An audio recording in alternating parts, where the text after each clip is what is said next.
सभी teachers and students का welcome है इस वीडियो लेक्चर में, जिसमें हम चैप्टर नंबर 2, जो कि बहुत इंपॉर्टेंट चैप्टर है CBSE board exam class 10th के लिए, नेशनलिज्म इन इंडिया, भारत में राष्ट्रवाद को स्टडी करेंगे, डिस्कस करेंगे।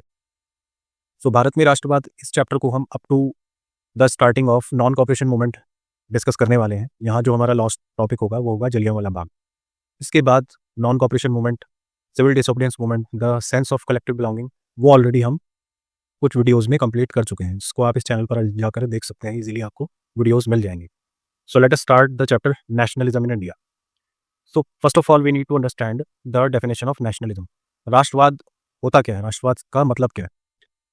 डेफिनेशन ऑफ नेशनलिज्म की बात करें तो नेशनलिज्म बेसिकली फीलिंग है, वननेस और love and affection towards the country, जिसमें लोग एक साथ मिलकर एक रीजन को हिस्टोरिकल, पॉलिटिकल या कल्चरल बैकग्राउंड से वो सिमिलर है, शेयर करते हैं और एक राष्ट्र बनाने की कोशिश करते हैं। वो लोग जो एक सेम एथनिक ग्रुप से बिलोंग करते हैं, जिनका कल्चर सेम है। नाउ इंडिया की अगर बात करें तो भारत में नेशनलिज्म का एमर्जेंस कैसे हुआ, तो हमारे नेशनलिज्म का जो कनेक्शन है वो डायरेक्टली एंटी कॉलोनियल मूवमेंट से रिलेटेड है। तो भारत में जो मॉडर्न नेशनलिज्म है उसकी ग्रोथ एंटी कॉलोनियल मूवमेंट्स से कनेक्टेड है। ब्रिटिश टाइम पीरियड में जो ब्रिटिशर्स ने हमारे कंट्री को कैप्चर किया हुआ था अप टू 200 ईयर, उसके अगेंस्ट जो एंटी कॉलोनियल मूवमेंट चला है, उसने भारत के लोगों में फीलिंग ऑफ नेशनलिज्म को बढ़ाया और कॉलोनियल रूल को उखाड़ फेंका हमने अपनी आज़ादी से। नाउ इस चैप्टर में हम क्या स्टडी करेंगे बेसिकली, तो चैप्टर में हम ऑलरेडी मैंने आपको बताया, तो चैप्टर में हम बेसिकली एंटी कॉलोनियल मूवमेंट्स जैसे civil disobedience, non cooperation movement और सेंस ऑफ कलेक्टिव बिलोंगिंग को स्टडी करते हैं। ये चैप्टर हमारा 1920s के टाइम पीरियड से लेकर और up to the time period of civil disobedience movement और क्विट इंडिया मूवमेंट तक चलता है। So let us start the first topic of this chapter, the impact of world war one, social and political impacts of world war one. ये question direct board exam में आता है। आपके NCERT का जो फर्स्ट टॉपिक है, the first world war, Khilafat movement and non cooperation movement, तो उसमें सबसे पहला टॉपिक है the social and political impacts of world war one.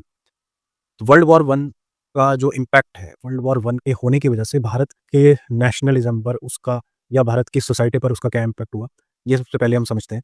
World war one basically दो कंट्रीज़ के ग्रुप्स के बीच में लड़ा गया था, जिसमें एक साइड से आपके ब्रिटेन, फ्रांस, रशिया और दूसरी साइड से आपके Germany, Austro Hungarian empire and Ottoman empire. तो वर्ल्ड वॉर वन का जो मेन इम्पैक्ट होता है इंडिया पर, वो होता है क्योंकि वॉर में डिफेंस एक्सपेंडिचर बढ़ जाता है, तो there was an increase in defence expenditure. अब इस एक्सपेंडिचर को मीट करने के लिए जो ब्रिटिशर्स हैं वो कस्टम ड्यूटीज लगाते हैं और नए नए टैक्स को इम्पोज करते हैं।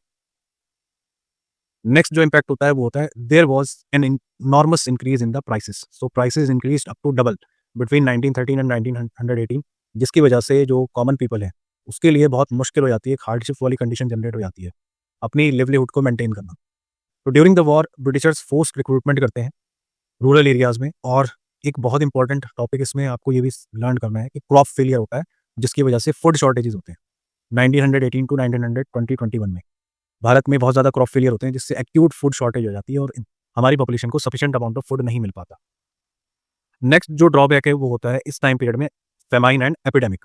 तो 1921 का जो सेंसस है वो ये बताता है कि there was approximately 12 to 13 million people perished due to famine, यानी भुखमरी और बदहाली जैसे हालात की वजह से, और एपिडेमिक यानी बीमारी से लगभग इतने लोग प्रभावित हुए थे after devastating impact of world war one.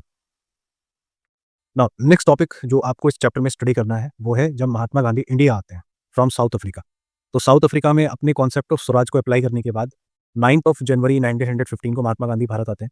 उसके बाद जो उनके पॉलिटिकल गुरु हैं गोपाल कृष्ण गोखले, वो उनको समझाते हैं कि आप ये देखो कि हम इंडियंस क्यों ब्रिटिशर्स के अगेंस्ट स्ट्रगल कर रहे हैं, जिसको वो अपनी सत्याग्रह की आइडियोलॉजी के हेल्प से आगे बढ़ाते हैं और कांग्रेस और इंडियंस को लीड करते हैं।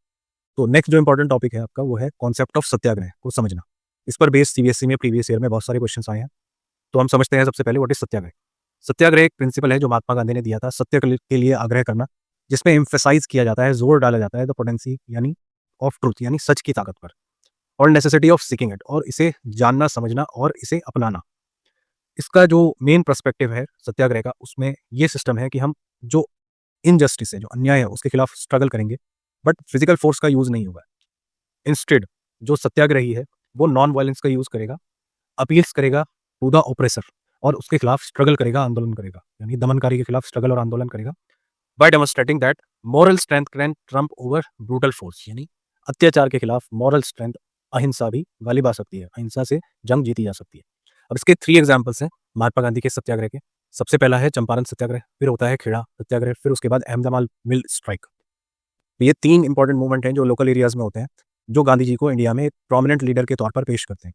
तो चंपारण सत्याग्रह ये फर्स्ट गांधी जी का एक सिग्निफिकेंट सिविल डिसोबीडियंस है, जिसमें गांधी जी 1917 में विजिट करते हैं बिहार में चंपारण में। वहाँ के जो इंडिगो फार्मर्स हैं, इंडिगो प्लांटेशंस की वजह से वहाँ के फार्मर्स बहुत बुरी कंडीशन में होते हैं और ये एक ऑप्रेसिव सिस्टम होता है जो ब्रिटिश प्लांटेशर्स ने उनके ऊपर इम्पोज किया होता है। गांधी जी के इन्वॉल्वमेंट के बाद ये जो कल्टिवेटर्स हैं, ये बैक साइड मूव करते हैं प्लांटर्स और वहाँ के जो फार्मर्स हैं उनको हेल्प मिलती है। तो ये एक मोमेंट है जो सक्सेसफुल होता है। इसके बाद खेड़ा सत्याग्रह की बात करें तो यहाँ पर जो पीजेंट्स थे, उनके सपोर्ट में गांधी जी एक सत्याग्रह ऑर्गेनाइज करते हैं। So Kheda satyagraha support the peasants of Gujarat, जो कि क्रॉप फेलियर और एपिडेमिक से परेशान थे। बट इसके बावजूद भी जो ब्रिटिशर्स ने उन पर एक बहुत ज़्यादा टैक्स इम्पोज किया हुआ था और वो उस टैक्स में कोई भी रिलीफ देने के लिए राजी नहीं हुए थे। गांधी जी इस मूवमेंट की लीडरशिप लेते हैं और उनके इस मूवमेंट की लीडरशिप लेने के बाद जो फार्मर्स हैं उनकी प्रॉब्लम सॉर्ट आउट होती है, सॉल्व हो जाती है। नेक्स्ट पार्ट आता है हमारा अहमदाबाद मिल स्ट्राइक। तो 1918 में गांधी जी स्ट्रगल करते हैं for the workers of Ahmedabad mill. ये अहमदाबाद मिल में जो वर्कर्स थे वो एपिडेमिक की वजह से, प्लेग की वजह से काम पर नहीं जा पाते, उनको प्रॉब्लम स्टार्ट हो जाती है और उनकी प्रॉब्लम्स को देखते हुए Gandhi ji hunger strike organise करते हैं against the owner of that mill. तो गांधी जी उस हंगर स्ट्राइक में हम इंडियंस को एक वेपन देते हैं कि नॉन वायलेंस में की हेल्प से भी आप कंडीशंस को बेटर बना सकते हैं और वो डिमांड करते हैं कि जो कॉटन मिल वर्कर्स हैं जो कि परेशान है अपनी इस प्रॉब्लम से, उनको बेटर वेजेस और कंडीशंस प्रोवाइड की जाए और ये मूवमेंट लेटर ऑन सक्सेसफुल होता है।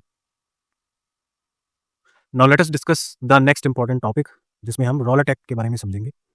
तो रॉलेट एक्ट बेसिकली एक कानून था जो ब्रिटिशर्स ने पास किया था 1919 में और ये एक्ट हरिडली जल्दी में पास किया गया था by the imperial legislative council, clear. और इसका बहुत ज़्यादा विरोध भी हुआ, इंडियंस ने विरोध किया, बट उसके बाद भी इस एक्ट को पास किया गया बाय द ब्रिटिश गवर्नमेंट।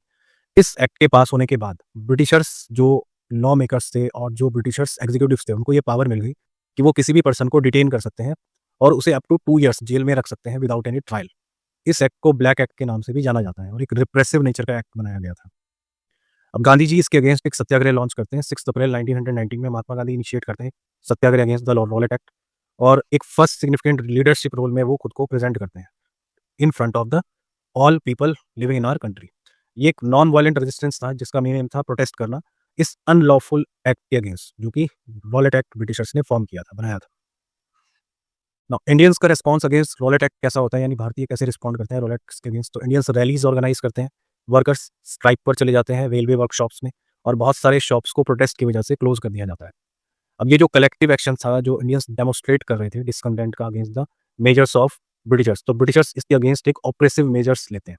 यानी ब्रिटिश एडमिनिस्ट्रेशन कैसे रिस्पॉन्स करता है, तो ब्रिटिश एडमिनिस्ट्रेटर्स हार्डली इस प्रोटेस्ट को ब्रूटली पूरी तरह से डिमोलिश करने की कोशिश करते हैं और लोकल लीडर्स जो अमृतसर में है उनको अरेस्ट किया जाता है। गांधी जी को प्रोहिबिट कर दिया जाता है कि वो दिल्ली में एंटर नहीं कर सकते and this crackdown was aimed ताकि जो नेशनलिस्ट मूवमेंट है वो किसी तरह से बंद हो जाए या खत्म हो जाए।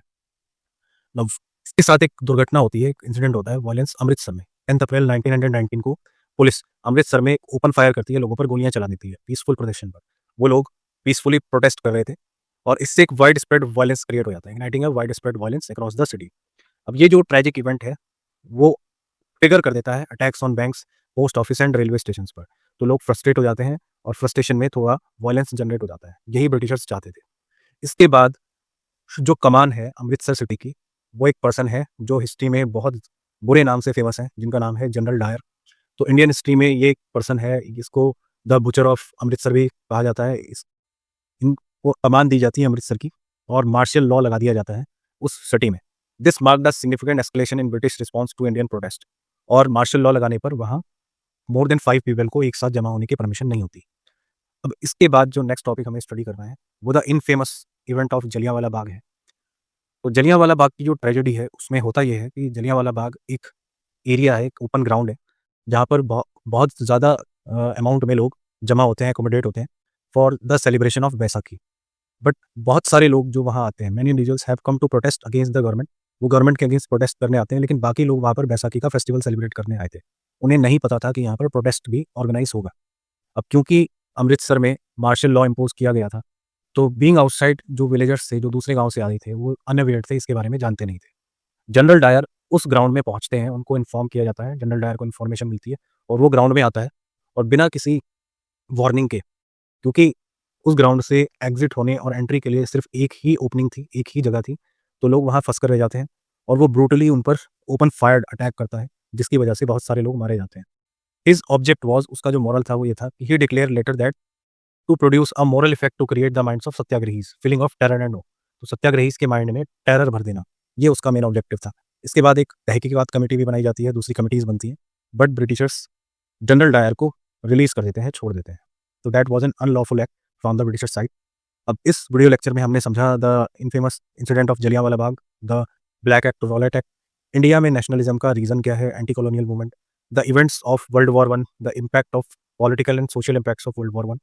इसके बाद का जो टॉपिक है वो already civil disobedience movement, the sense of collective belonging and non cooperation, वो ऑलरेडी हम प्रीवियस लेक्चर्स में डिस्कस कर चुके हैं, तो उनको आप इस वीडियो के डिस्क्रिप्शन में लिंक है, वहाँ जाकर देख सकते हैं। That's all from my side in this video. So all the respected teachers and students, thank you very much for watching this video. That's all.